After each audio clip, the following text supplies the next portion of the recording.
O Senhor esteja convosco. Proclamação do Evangelho de Jesus Cristo segundo Lucas.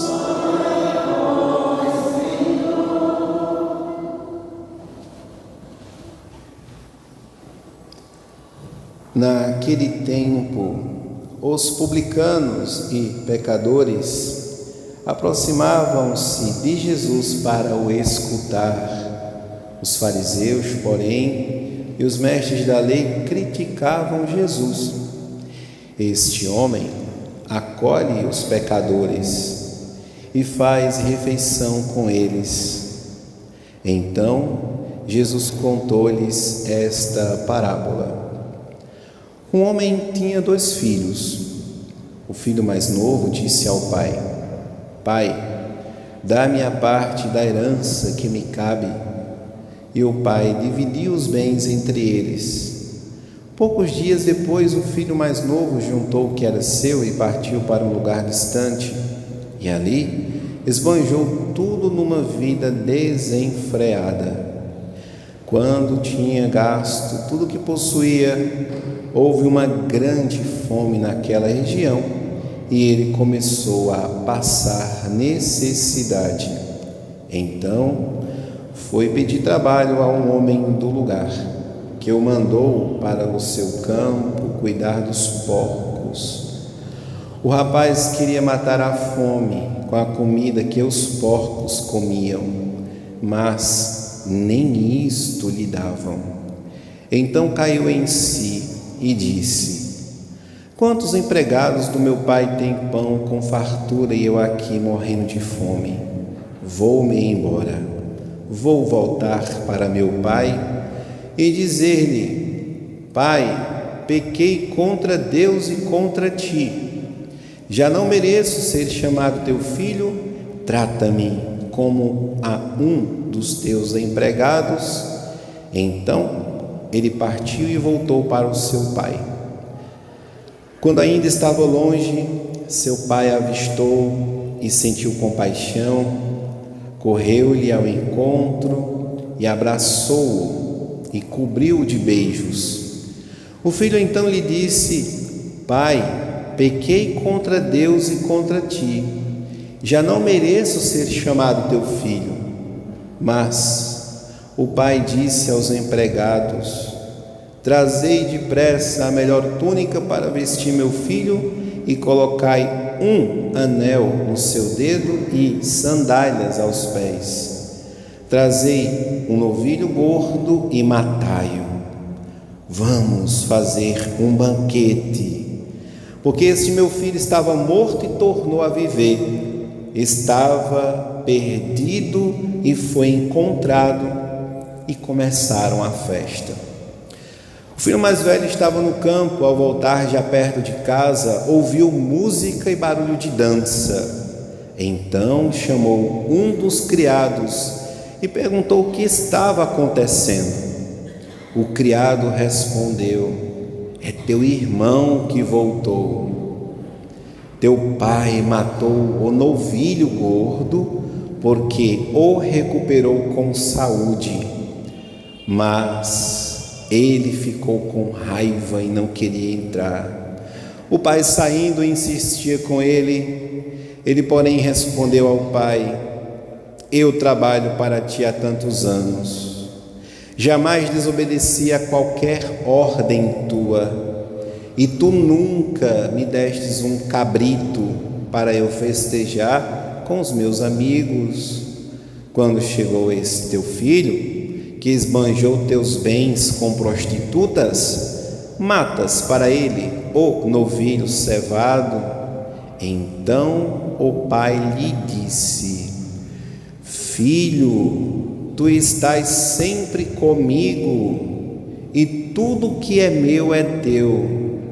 Mas era preciso festejar e alegrar-nos, porque este teu irmão estava morto e tornou a viver, estava perdido e foi encontrado. Palavra da salvação.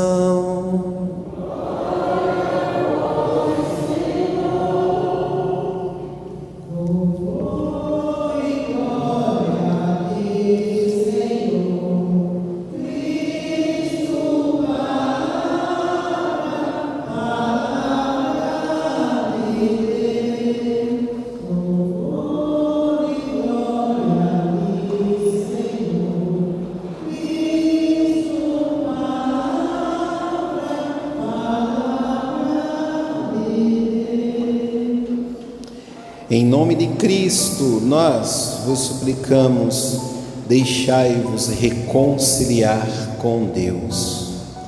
Caríssimos, amados irmãos e irmãs, a primeira leitura faz-nos recordar que existe, e o Evangelho, os santos padres também faz-nos recordar que existe dois tipos de alimento, dois tipos de pão: o pão dos anjos, aqueles que servem a Deus, miríades e miríades de anjos, tronos, principados, poderes, potestades, arcanjos, e que existe também o pão.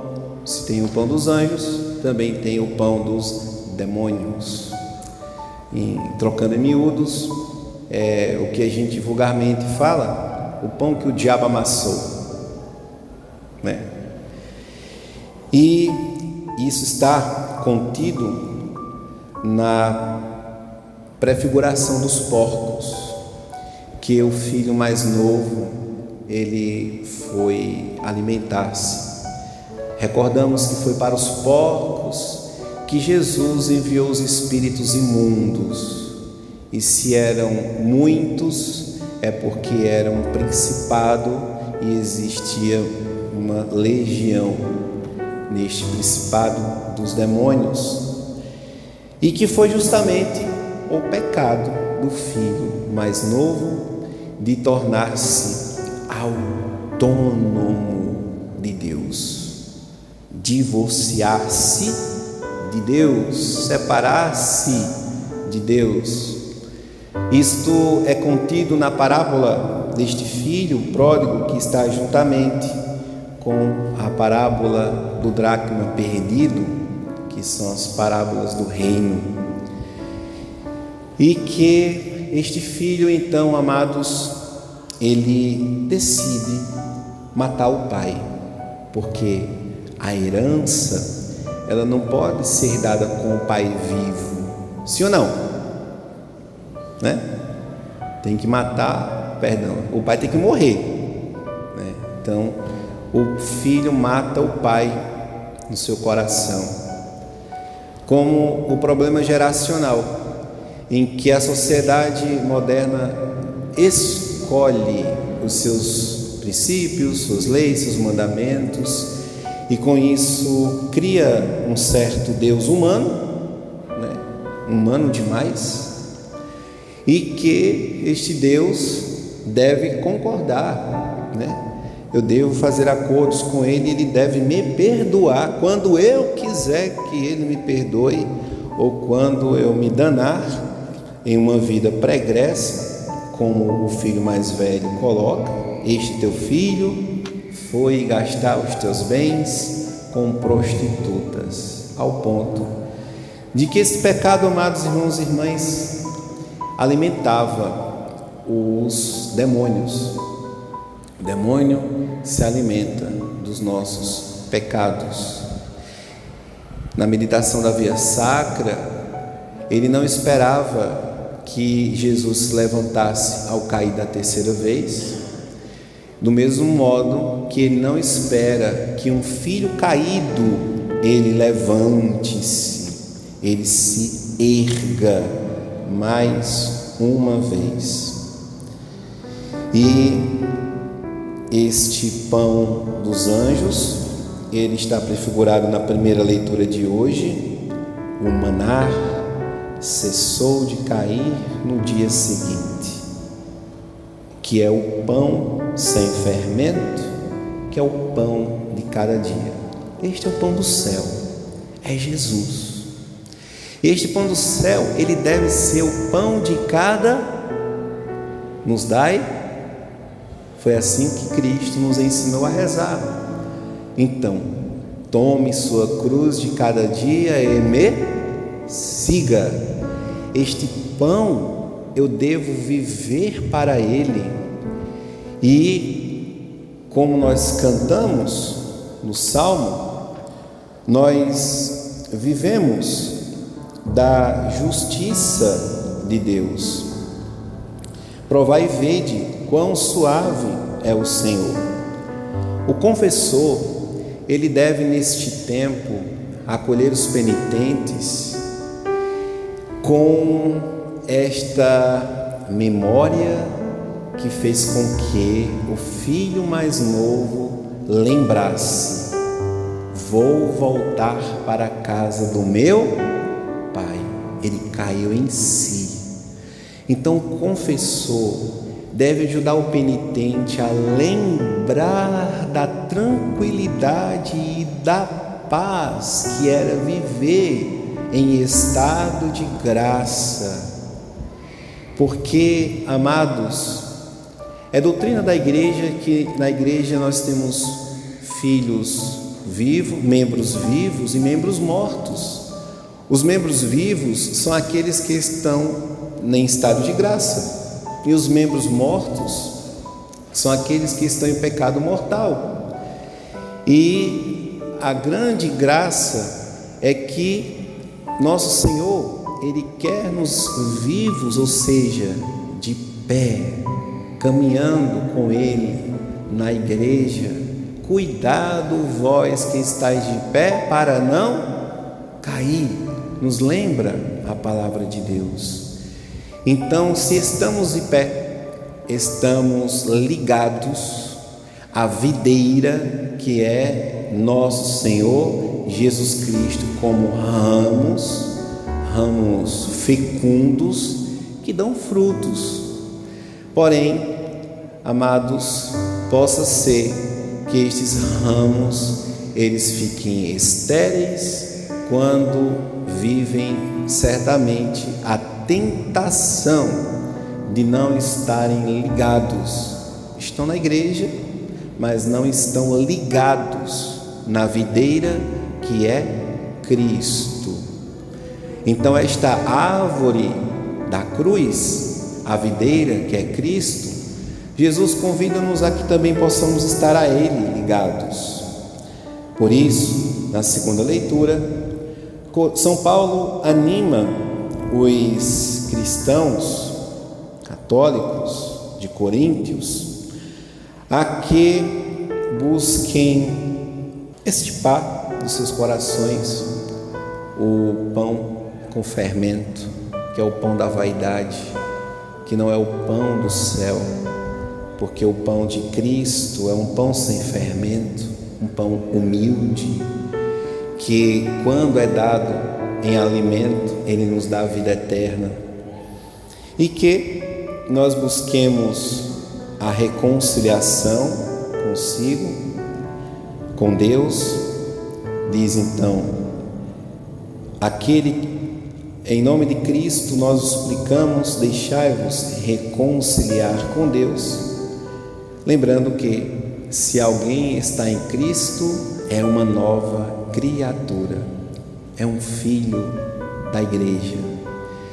Então, amados irmãos e irmãs, a parábola que precede esta é a da mulher que encontra o dracma perdido, e esta mulher é a igreja que faz tudo para nos encontrar. Então, neste tempo propício, neste tempo favorável, a igreja nos traz de volta a graça da reconciliação. Deus reconciliou o mundo consigo, não imputando aos homens as suas faltas e colocando em nós a palavra da reconciliação. E que o confessor deve exortar os fiéis a já chegarem na confissão depois de um exame de consciência e principalmente de terem meditado o ato de contrição. Quando o penitente ele confessa seus pecados e o sacerdote diz: reze o ato de contrição. Senhor, Deus e homem verdadeiro, por seres infinitamente bom, por serem quem sois, infinitamente bom e digno de ser amado, pesa-me de vos ter ofendido. Ofendendo-vos, mereci o inferno, perdi o céu. Prometo com a vossa graça não mais pecar. Senhor, tem piedade de mim, que sou pecador. Padre, eu não lembro. Aí a gente tem que ir junto com você, fazer um ato de contrição. E se você não lembra, é porque você não meditou ele. Então parece que o pecado ainda não lhe doeu no coração, no peito, e que veio, dizer que estava ali porque estava estressado. Me estressei com meu marido, com os filhos. E os pecados de raiva, eles não são pecados mortais, porque a raiva é um sentimento amoral. Pecados são aqueles que nós conhecemos aonde? Nos 10 mandamentos. Então, não pode, amados irmãos e irmãs, fazer o exame de consciência e fazê-los lembrando sempre que, como o filho mais novo, o filho pródigo, ele lembrou deste exame de consciência. Pai, pequei contra Deus e contra ti. Já não mereço ser chamado teu filho. O filho ensaia a volta, porém o pai não improvisa o acolhimento do filho.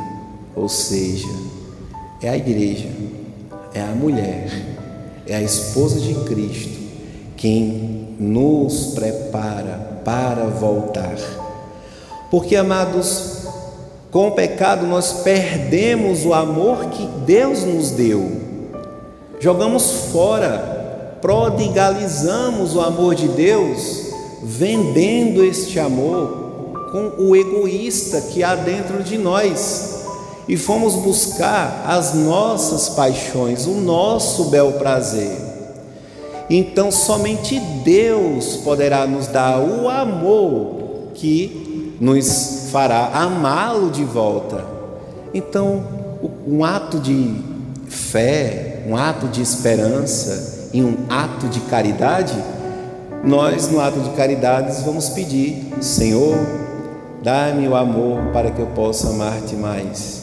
Senhor, dá-me um amor ardente, dá-me uma fé viva, dá-me uma esperança sempre nova, para que com esta fé, este amor e esta esperança possa vos devolver, eu, mísero e reles mortal, que não tenho reserva de amor em mim para vos doar. É o Senhor que no ato salvífico da cruz concedeu à igreja inteira com o seu sangue derramado o amor com que eu devo vos amar. Então, amados, este tempo da igreja é o tempo em que nós, com os exercícios penitenciais da Quaresma, nós vivemos um tempo belíssimo de retorno, de volta, e a igreja prepara esta festa. Deus, Pai Todo-Poderoso, nos concedeu este dom e esta graça, oferecendo o seu próprio Filho. Este Filho que é Jesus, é quem nos acolhe aqui na terra, em um tempo e em um espaço glorioso onde Ele se encontra, dando-nos unção, graças, a força, a luz do Espírito Santo, para que sim, o meu coração ele se converta por meio de uma obra sobrenatural. É um pão do céu, é um pão super sobrenatural que está acima de nós, Jesus. Então, amados irmãos e irmãs, nós amamos a Cristo quando nós buscamos comungá-lo devidamente preparados. E esta quaresma que nós vivemos pode ser a última da minha vida. Todo ano eu digo isso, né? Porque nós não sabemos se estaremos aqui. Então, amados, O confessor deve lembrar aos penitentes também aonde é que eles poderiam estar se morressem nesta noite e amanhã não estivessem aqui.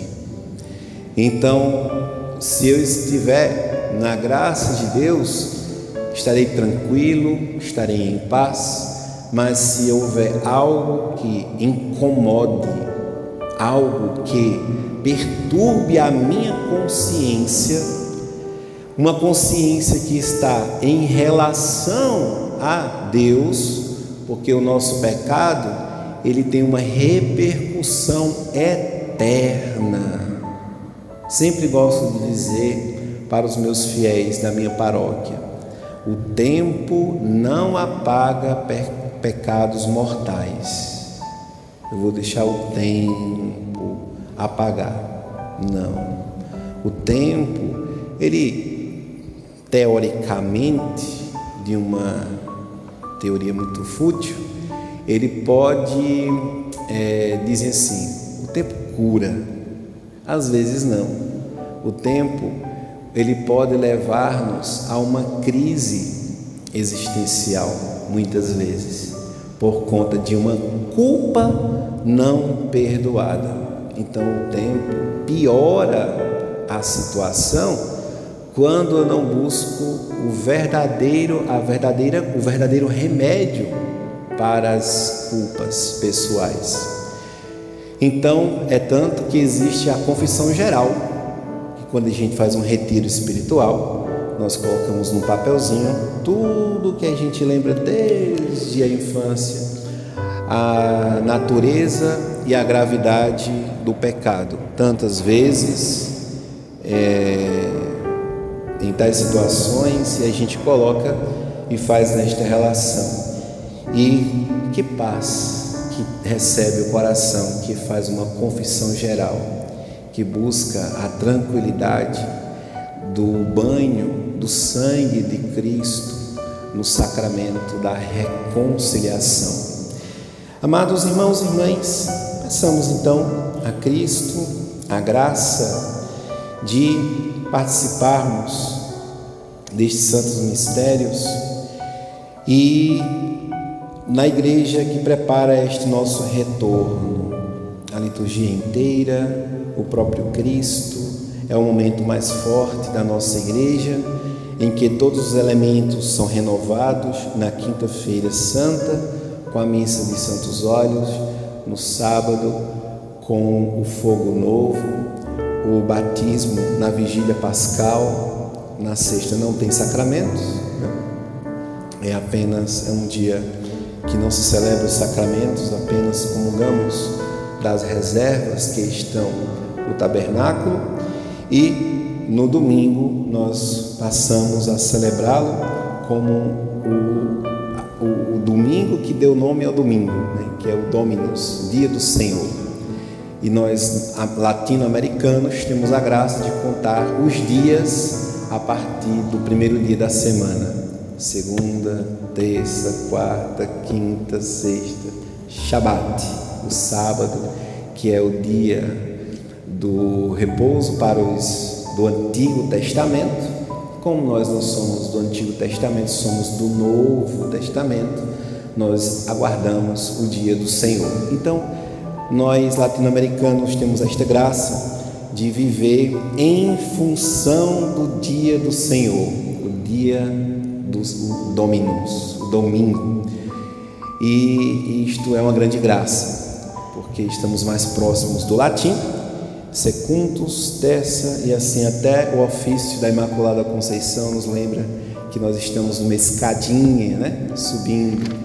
A oração dos monges, as laudes, as horas que celebramos, a hora média, a hora terça, a hora sexta e as vésperas que preparam o dia seguinte. Então a nossa vida, amados irmãos e irmãs, é uma vida de comunhão, é uma vida eucarística, é uma vida preparada para receber o pão dos anjos, o pão do céu, Cristo nosso Senhor. Peçamos a Deus a graça de detestarmos que não é o pão do céu, que que é o pecado, que só faz alimentar os demônios e machucar e maltratar aquele que é o pão do céu, que se dá como alimento, nosso Senhor Jesus Cristo. Quando a gente fala a palavra maná, quer dizer, o que é isto? Na missa, o sacerdote, ao levantar o pão, nós dizemos: isto é a palavra de Cristo, o meu corpo, que será entregue por vós. Glória ao Pai, ao Filho e ao Espírito Santo,